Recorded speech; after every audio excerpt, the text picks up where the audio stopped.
and then Jagran, sleep fasting. Again, something which sounds like what are they talking about?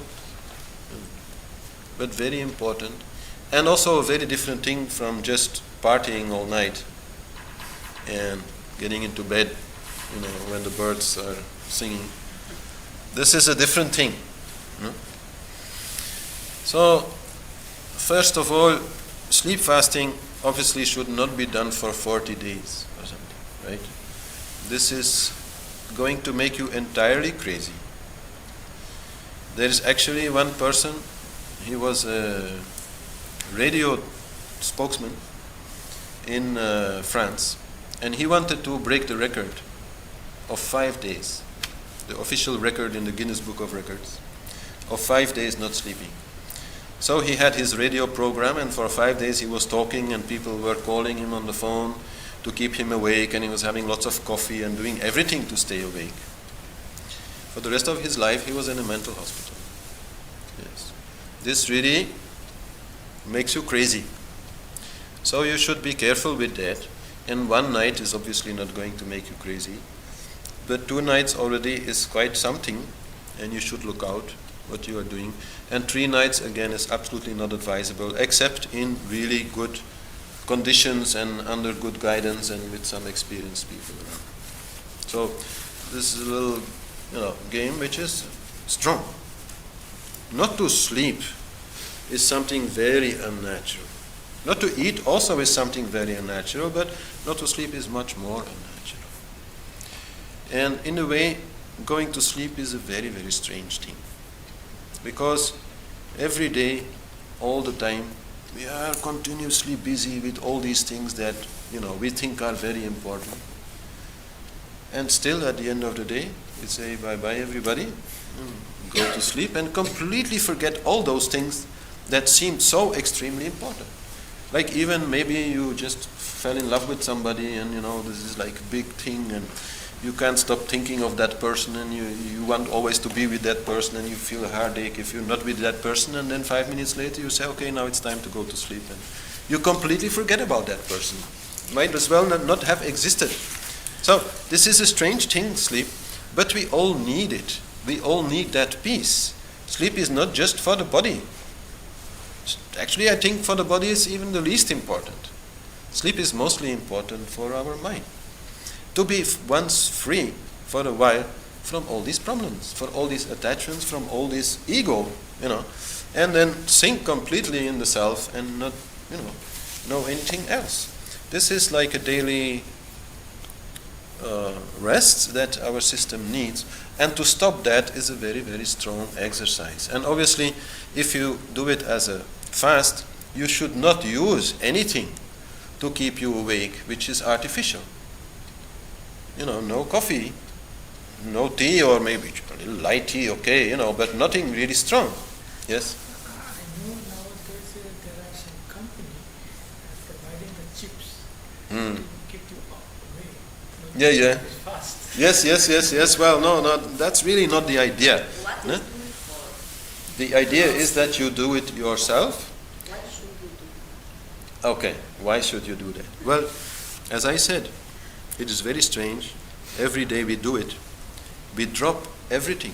You could say we completely drop the ego, right? And we go to sleep.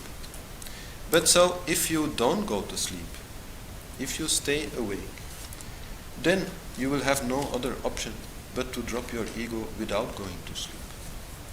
If you're going to stay all night thinking about all your problems and desires and wants and so on, you're not going to make it through the night. You're going to have to really drop all that and just be light and, entertain each other, because it's easier to do with a little group of people, with some interesting conversation. And maybe a little singing, or, nothing too tiring, of course, no dancing or something like that. But, just nice talk. And I must say, with Harish Johari, he was such a good talker. So he just kept us awake all night with very interesting talks and stories and laughter and all these things, And it's really goes up and down a little bit. You're not really having a hard time all the time. It's just like going up and down. And when you're feeling like, oh, it's getting so very hard, then you just a little bit walk around. Because then tamas is taking you. Actually, it is also very much a fight against gravity. Gravity is continuously pulling us. That makes it difficult to sit like this. Because actually what we want to do is So after this we can fly. to let go. We want to lie down, right? To stay up is quite an effort. That's also why we want to sleep, to stop that. So that tamas, which is called this kind of inertia, this laziness, comes to you, and then you have to change it into rajas by a little bit walking around, by a little activity, nothing too much, and then this feeling will again go. Obviously, you're better not lying down. And if you're lying down, then you do it in the moment when you're feeling most awake. Like in this little going up and down, there are moments where you're feeling quite awake. Okay, then lie down for a little bit of while, so your body can have a little bit of rest. But the moment you feel, oh, I'm really getting sleepy now, no, you should be up. Then you will not fall asleep. So it is a great exercise of willpower to do that. It is one of the most strong things that you can do. And I say one night, maybe not so very difficult. Although you have to understand, the idea is not to go to sleep in the morning. The idea is to go only to sleep in the evening of the next day. That is one night of sleep fasting. So if you're doing 2 nights of sleep fasting, you're going to again stay up all night and all day. Right? You should not sleep during the day. That's quite clear. Sleeping during the day is not a good idea. Actually, a lot of other things are happening there. But so it's a really strong exercise of willpower and of letting go of all your troubles. I mean, if at that moment you're going to think about all your troubles, it's not going to work. But actually, another thing is happening there, which is very beautifully described in ancient scripture, but also is very well known in modern medicine for people who do brain scans. People who do brain research, they know that if a person has not been sleeping, is trying to not sleep, if they keep them awake for a long time, then whatever effect they are looking after, it's much stronger. So when you are stopping sleep, then the activity of the brain very much increases. Like, I don't know, you want to stay awake, you want to stay alert, so more and more energy is going to your brain to help you to stay awake. So this is like a big, like energizing of the brain, opening up of new channels. The whole neural pattern thing, is cleaned out.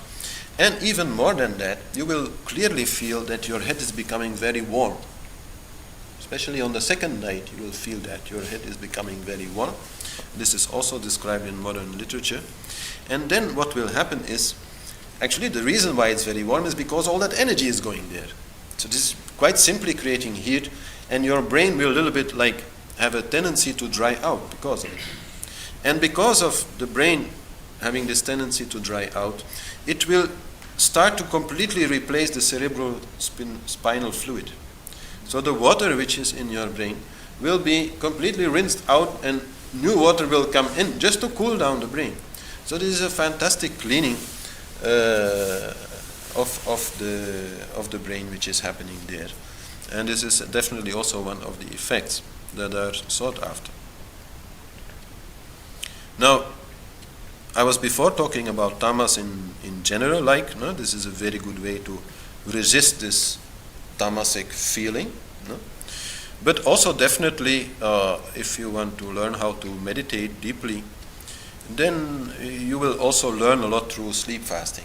Because actually, the moment when you are going from dhyana, meditation, towards samadhi, the real absorption where you no longer know your name and all these things, there is this moment there where tamas can come.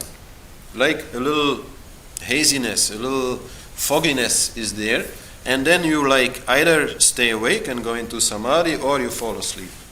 And very often people actually fall asleep in their meditation, and then they start snoring, and then okay, nothing happening. No?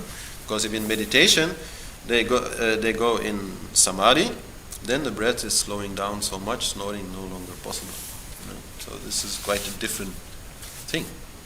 So if you have that problem, then also sleep fasting is very good, because there you are learning that. You are learning to stay alert, to stay awake, even if a little like fogginess comes over you, even if a tiredness comes over you, because that is in meditation. If you're doing 3 hours of meditation or longer, then you can really feel that. You're getting very tired. And this is actually not a bad sign. It allows you to kind of move out of mind. Mind has to go to sleep in samadhi. But, okay, you don't have to go to sleep. You have to stay awake. So this is the whole game in sleep fasting. You are learning to stay awake, but let mind, be very, very calm. So, Say that after 3 hours of meditation, you are going to be tired. very often this comes. If 3 hours you are continuously going in the mantra, then it can even happen after 1 hour. This all depends on how much energy you have. But if you just listen to meditation music, not mantra. That's not just meditation. music. That's not meditation. That's not meditation. No. That's pratyahara. Because That's pratyahara. I'm falling asleep. Yes. You might also fall asleep, but that is pratyahara. Pratyahara means that you are focused on one sensory object, no? Outside of you. Like you are looking on the horizon or something, or on a flame, or on some image, or you're listening to some music or something. That is pratyahara. That is preparation for meditation. Pratyahara. Pratyahara is the 5th step of Ashtanga Yoga. So, anyway, as I said, no coffee, no drugs.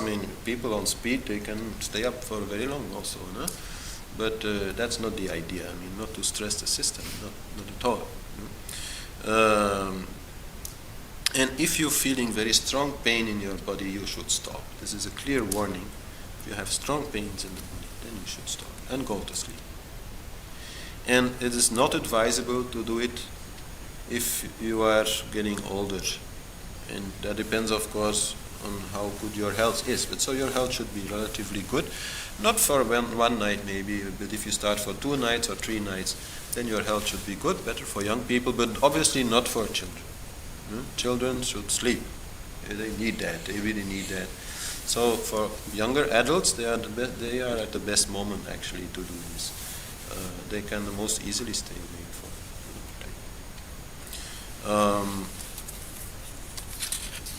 One more thing to say is that if then you are staying up one night, staying up the next day, going to sleep, then very important to wake up before sunrise on the next day, to reset your biological clock and reset your sleeping pattern, because obviously sleep fasting is not good for your sleeping pattern. No? It's very good for other things, but not for your sleeping pattern. So to be a little watchful of your sleeping pattern afterwards, keep a close eye on it, is quite advisable. But it's a wonderful experience. I can only say that, like from my own experience, you become very different. And then of course after a while that again goes a little bit like, like so many things, but still you have learned something, there is some change, there is some purification, some understanding, some lightness.